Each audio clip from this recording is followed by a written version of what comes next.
Hello, Egyptology lovers. Today I'm going to carve the Wadjet, which is one of the goddesses of the Nepti titles. She is a protectress of Upper Egypt. So she will basically be carved here like this, if you can see a little close up. So I'm going to go in steps with this one here. I'm going to trace it out first, but I'm going to follow an old tradition that the Italians used to do. They used to pin holes around the frame and then dot it once they put it in. So I'll show it to you after this. So stay tuned more to this video and you'll just see the process of the carving and preparation. Okay. All right, so in the traditional sense, when you want to draw this, you can either trace it or try to get the accuracy that you want. In the traditional way, I don't know what the Italian term but Michelangelo used to do this as well, and many other artists. They would trace it with dots. So for example, if you could see close here, I've started putting dots in. And by doing this, you're tracing the surrounding area.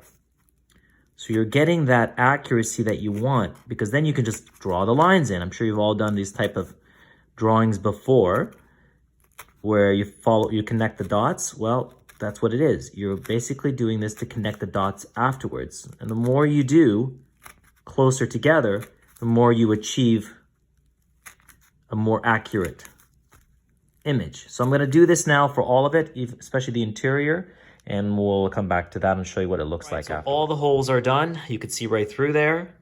And you take your plaster, whichever it is that you've made here, which is the one I've made. You can see it's a nice thickness. Always keep in mind the thickness so you know how deep you're going to carve in. And you basically align it. Position it where you think is best, and that's where it's going to be permanently. I'd say maybe go with where the basket is, kind of center that. That looks pretty good.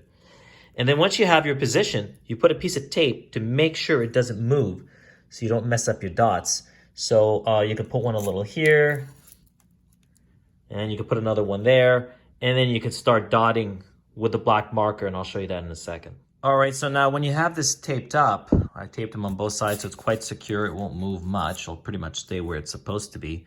You start marking. So you go to the holes, and you just start adding. Get it in there nice and deep so it touches it. So look, see, there's the black mark, and you'll see it'll develop a nice pointing line. So we'll get back to that when it's done. Okay, so now that we've dotted everything, you can see everything's pretty much been dotted all the way around to the more important areas, and then you can work on the details later. And now you can lift it up. I know it's a little dark and dirty, but you could see the lining of the cobra. And now you can start tracing it with a pencil and getting your general line. So I'll do the lining and then we'll get back to that. All right, so there's your general outline. As you can see, we've drawn in the entire connecting dots of the cobra plus the neb from which it sits on. And we've shaded in the ones that we're carving in deeper. So that's the darker areas. There's some over here too. You know, you can try to get a little bit in there. But generally, that's how you do it. You make the dots, you poke them in, you dot them out, you position it, dot it out, then you draw the lines, and then you work the way you want to do. Now, the thing is you don't just start carving. You have to be mindful of how this is done. There's a process I've discovered, and I'm sure you'll discover if you ever make the mistakes. You have to go by height. So the highest, you have to carve as deep down as the highest piece. So I'm thinking the neb, which is right over here, this is going to be the highest object that's sticking out, or protruding out of the plaster. So you'll carve around it as deep as you can get to this level that you want. So it's going to curve around, right? So it's carving, see? This is the highest point right over here. And this is the lowest point right over here. So the lowest and then the highest. So you're going to come as high as this one, but low as that one.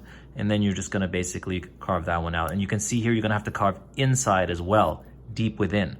So that's something that you have to keep in mind too. So let's just start carving the outline. We'll get to that. And hopefully you'll see some interesting results. Okay, see you soon. Okay, so now we're going to start the process by carving. We're going to trace it out first to get it properly.